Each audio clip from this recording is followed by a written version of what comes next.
नमस्कार, मैं हूँ विनय सिंह। आपका बहुत बहुत स्वागत है। झारखंड का बजट तो आ गया और बजट में कई वादे नौकरी को लेकर किए गए हैं। इस पर बात करेंगे कौन कौन सी नौकरी आने की संभावना होगी। वहीं दूसरी ओर एज को लेकर खींचातान जारी है, यानी कि जेपीएससी में कट ऑफ एज क्या होगा। अभी तक फाइनल जो 2011 करने की बातचीत के लिए आवाज़ उठ रही थी, उस पर कोई निर्णय नहीं लिया जा सका है। और वहीं न्यायपालिका के बोलने के बावजूद भी 8 सप्ताह बीत जाने के बाद पंचायत सचिव और दूसरे अन्य अभ्यर्थियों की नियुक्ति नहीं हो पाई है। तो तमाम चीज़ों पर हमारी नज़र होगी। दूसरे किस राज्य में फिर से वैकेंसी आई है ये भी बताएंगे। इसके साथ साथ आपको ये बता दें कि आप हमसे रांची में भी मिल सकते हैं, लालपुर स्थित हरिओम टावर में, और जमशेदपुर में साक्षी आम बागान ठाकुरबाड़ी रोड में सीधी बातचीत कर सकते हैं हमारे साथ आकर के। पहले से आप टाइम ले लीजिएगा ताकि आपको दिक्कत नहीं हो, क्योंकि दिन भर हमारा ऑफलाइन क्लासेज चलना शुरू हो गया, जिसमें वही एक्सपर्ट पैनल है जो छठी जेपीएससी में सर्वाधिक चयन दिलवाया था 80 बच्चों का। और हम प्रशासनिक सेंटर में भी मौजूद थे 2 दिन पहले ही, और उस प्रशासनिक सेंटर में तमाम अभ्यर्थी हमसे मिलने पहुंचे। उन्होंने कहा कि बहुत खुशी होती है वो एक बार फिर से जब मिलते हैं सिलेक्शन के बाद बच्चे, और हम उम्मीद करते हैं कि इस बार आपका चयन होगा। तो जेपीएससी को लेकर जो लोग तैयारी कर रहे हैं वो हमारे टेलीग्राम चैनल vinayIASacademy.com से जुड़ सकते हैं। यूट्यूब से तो आप जुड़े हुए हैं, जिसमें कई बार फ्री वीडियो भी हम लोग कहीं डालते रहते हैं।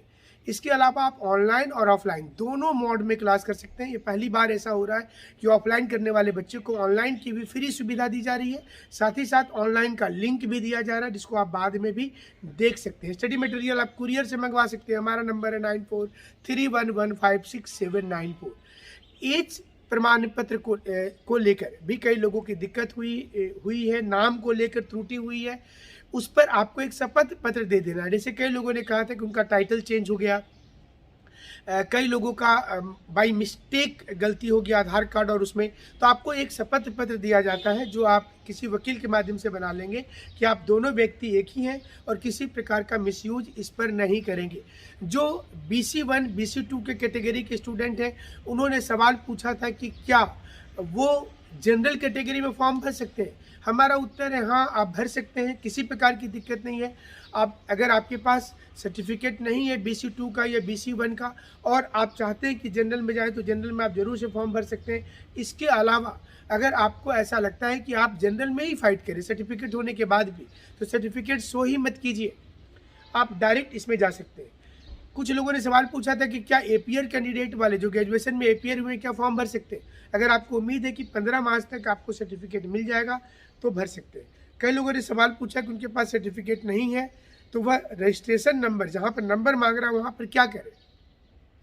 आप उस स्थान पर जो प्रोविजनल सर्टिफिकेट होता है वो नंबर डाल सकते हैं। अगर वो भी नहीं है तो मार्कशीट का नंबर डाल सकते हैं। बाद में इन चीज़ों पर बहुत ज़्यादा दिक्कत नहीं होती है, तो आप इसके लिए भी निश्चिंत रहें।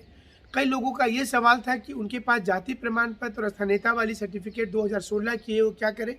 16 की हो, 2012 से लेकर के 2019-20 तक में जिन्होंने भी बना लिया है उनका मान्य होगा, आपको नया कुछ भी नहीं करना। लेकिन जिनके पास 2004 का, 5 का, 6 का बना हुआ है उनको रिन्यूअल जरूर से करवा लेना चाहिए।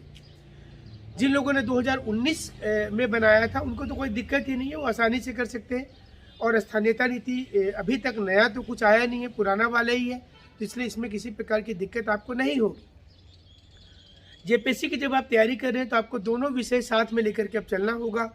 आप जो भी विषय पढ़ रहे हैं उसमें झारखंड को जरूर से इंक्लूड करिएगा। चाहे आप इतिहास पढ़ें, भूगोल पढ़ें, प्रशासनिक व्यवस्था पढ़ें, इकोनॉमिक्स पढ़ें, तो उसको झारखंड से, जैसे भारत का बजट पढ़ रहे हैं तो साथ में झारखंड का बजट का कंपैरिजन करना है।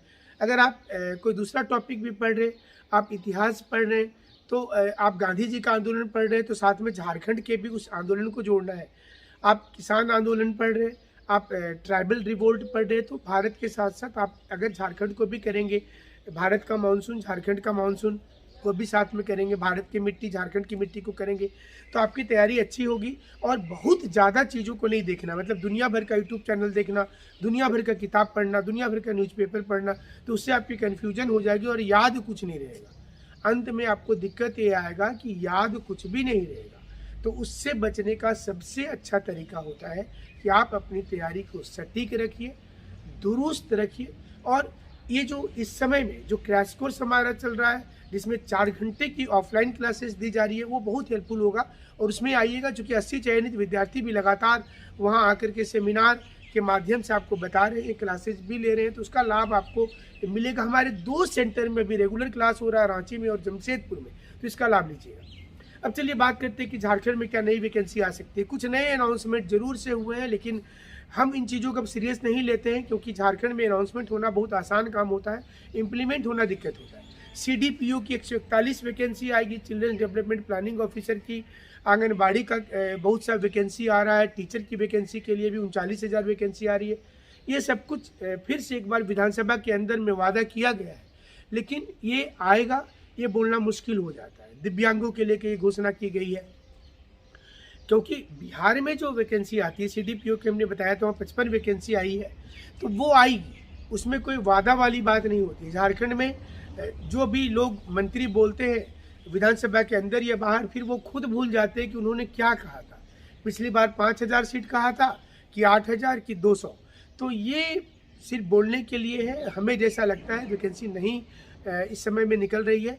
और अगर बजट में जिन वैकेंसी की बात की गई है, अगर वैकेंसी नहीं लाया गया तो क्या होगा, इसके लिए कोई प्रावधान तो नहीं रखा गया है कि वैकेंसी अगर नहीं लाया जाता है, जो चीज़ हमने कमिटमेंट किया वो अगर पूरा नहीं होता है तो इसकी जवाबदेही तय होनी चाहिए। ये जवाबदेही तय नहीं हुई है कि इनके ऊपर भी कार्रवाई होगी। इसलिए आपको जो मौका मिला है, फिलहाल JPSC का 252 वैकेंसी वाली, उसमें भी शिक्षा विभाग ने और 46 वैकेंसी लिख करके नया दिया है, दूसरे विभाग भी दिए हैं। तो हमने जो बताया था कि 100 सीट बढ़ने वाली है, वो बढ़ेगी, लेकिन सवाल ये सामने आता है कि कब जाकर के अनाउंसमेंट होगा। और जो सबसे बड़ा सवाल हमने कहा था कि 2011 एज क्यों नहीं होना चाहिए। पुरानी वैकेंसी में 2011 एज तो था, फिर इस बार आखिर ऐसा क्या है कि 2011 करने से सरकार जो है वो हिचक रही है।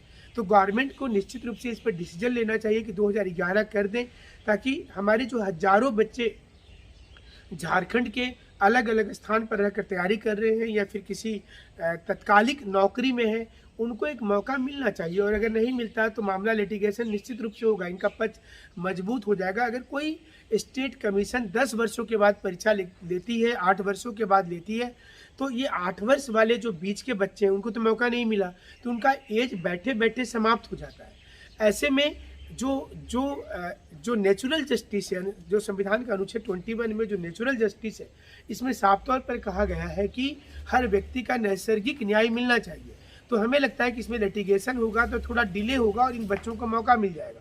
और बहुत से बच्चे प्लानिंग कर रहे हैं रांची में कि वो इसको लेकर के कोर्ट में जाएंगे। तो हमें ऐसा प्रतीत होता है कि अब सरकार को ये ध्यान देना चाहिए कि 2011 कर दिया जाए और इन तमाम बच्चों के बारे में सोचा जाए जो बच्चे इन दिनों तैयारी कर रहे हैं और सरकार से आशा करके बैठे हैं। वहीं टेट को लेकर अभी नियमावली नहीं बनी है, नया नियमावली क्या होगा ये बोलना मुश्किल है। कमेटी बन गई है, नियमावली की रिपोर्ट नहीं आई है, तो नया टेट 2021 में होगा, लेकिन ये आगे सितंबर और अक्टूबर तक भी जा सकता है, ये भी स्थिति हो सकती है। तो हम तक ये भी खबर साथ में आ रही है कि झारखंड में इस समय में जो भी परीक्षा है, इसे लेकर सरकार ने कहा है कि वो एग्ज़ाम लेंगे, लेकिन कब तक लेंगे ये बोलना मुश्किल होगा। तो आप हमारे साथ बने रहेंगे। पंचायत सचिव वाले भी इंतजार कर रहे हैं, एक्साइज वाले हैं, कारा चालक वाले हैं, सिविल कोर्ट वाले हैं, तमाम लोग हमें मैसेज करते रहते हैं कि सर कब तक निकलेगा रिजल्ट। लेकिन सरकार ही कौन बैठी है, हम तो कितना आवाज़ आपके लिए उठा ही रहे और आगे भी उठाते रहेंगे।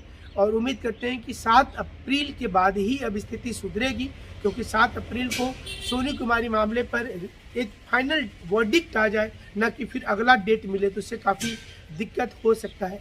तो हमारे साथ आप ऐसे जुड़े रहेंगे और समय समय पर हमारी फ्री वीडियो भी आप लोगों को मिलती रहेगी। जो लोग ग्रामीण क्षेत्र में खास करके तैयारी कर रहे हैं, हमसे जुड़ने के लिए आप सभी का शुक्रिया, धन्यवाद।